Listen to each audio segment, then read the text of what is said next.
Did you know that some companies actually hope for a recession? Now, let me clarify, because these companies don't actually want a recession. Instead, their business thrives in a bad economy. These companies aren't Apple, Microsoft, or PG&E. Instead, they're a completely different type of company. This type of company does better when unemployment and interest rates increase and when consumer confidence decreases. In other words, when the overall business cycle is contracting or is bottomed out, these are the companies that you want in your portfolio. And don't worry if you don't know what a business cycle is, because in this video, I will not only explain what this special class of companies are, but I will also help you understand how to figure out what business cycle we are in. Once you understand this, you can adjust your portfolio depending on the business cycle. By doing this, you will have the right companies in your portfolio that are poised to grow regardless of the overall economy. Now, before we talk about what these type of companies are, let's first understand how consumer behavior changes during a recession, since this will help us understand what companies will benefit from this. So, during recessions, consumers prioritize essential needs like food,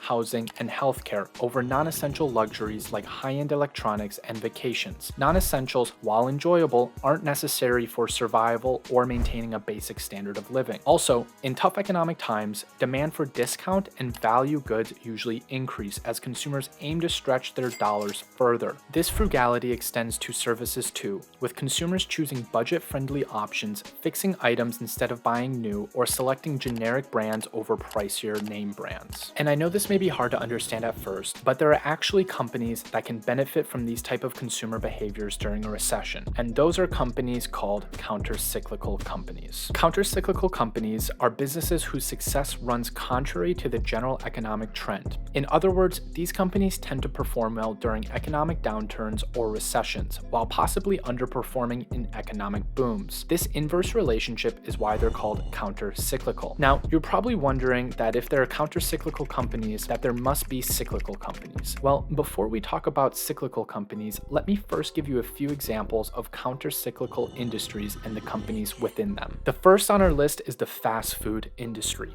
Think about it. If you're out of a job and not optimistic about your near-term prospects, McDonald's dollar menu is much better than paying $15 for organic guacamole ingredients from Whole Foods. The second on our list is wine and spirits. In the last downturn, alcohol sales rose along with unemployment. However, not all alcohol companies were affected equally. During the last recession, companies producing craft beers and spirits as well as wine experienced success, while brands like Bud Light and Natty Light, which primarily cater to blue-collar workers, a demographic significantly affected by economic downturns, saw a decline in sales. The third on our list are certain service providers. Consider this scenario. If you fear losing your job during a recession and your car starts malfunctioning, you're unlikely to purchase a new car. More likely, you would visit a retail auto parts store to purchase the necessary parts and advice to repair the car yourself. During the last two recessions, companies like AutoZone, O'Reilly Auto Parts, and Advance Auto Parts all witnessed revenue growth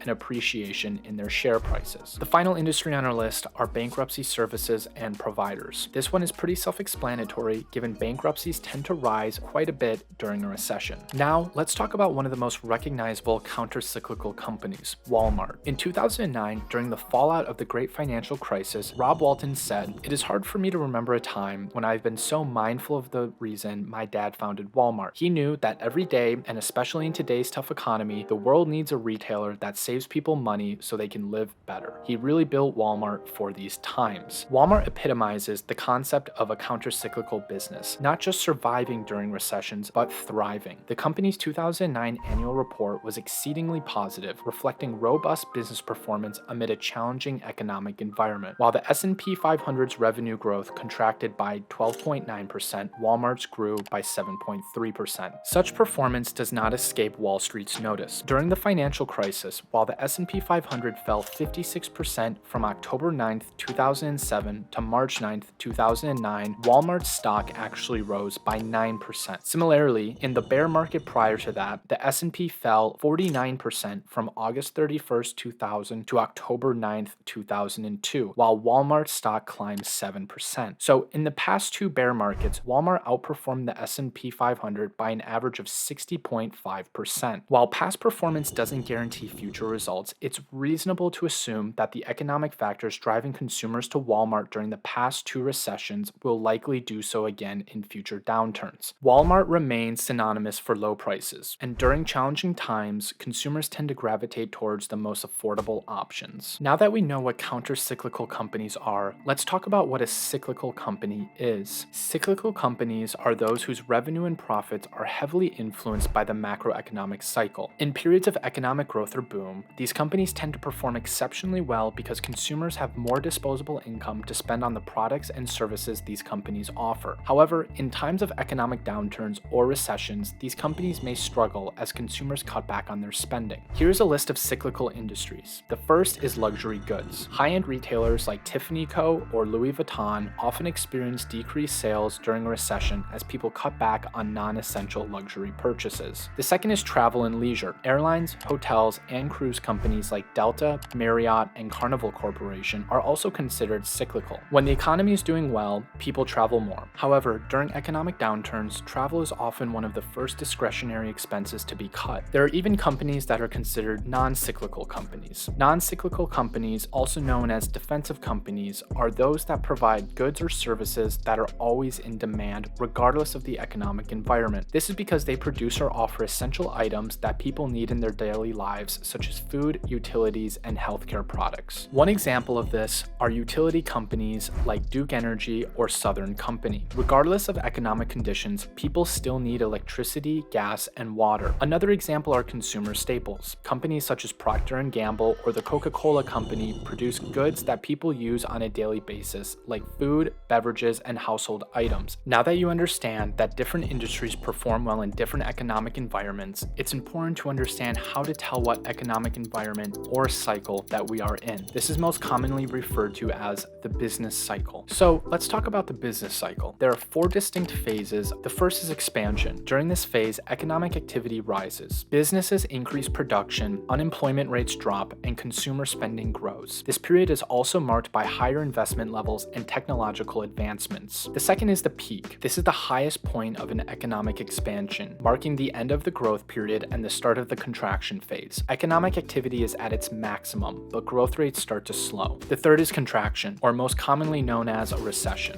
This phase is characterized by a decrease in economic activity. Businesses cut back on production, unemployment rates rise, consumer spending falls, and economic indicators decline. The fourth and last is the trough. This phase marks the end of the contraction period and the beginning of a new expansion. It is the lowest point in economic activity before things start to improve. The phase of the business cycle significantly influences both consumer behavior and business performance. During the expansion, when the economy is doing well, consumers tend to have more disposable income, confidence increases, and spending grows. Businesses see higher demand, increased sales, and opportunities for growth and investment. During a contraction or a recession, however, consumers tend to cut back on spending, particularly on non-essential items. They may save more due to uncertainty about the future. Businesses, particularly those in cyclical industries, may see decreased demand in sales. They might cut back on production and investment and may need to lay off workers. So all of this is starting to make sense. There are different business cycles which influence consumer behavior. Depending on the business cycle that we are in, different companies will do better than others. Well, how can you figure out what business cycle we are in to help you understand which companies will start to perform better? So there are something called economic indicators that can help us out. These indicators can be divided into 3 categories: leading,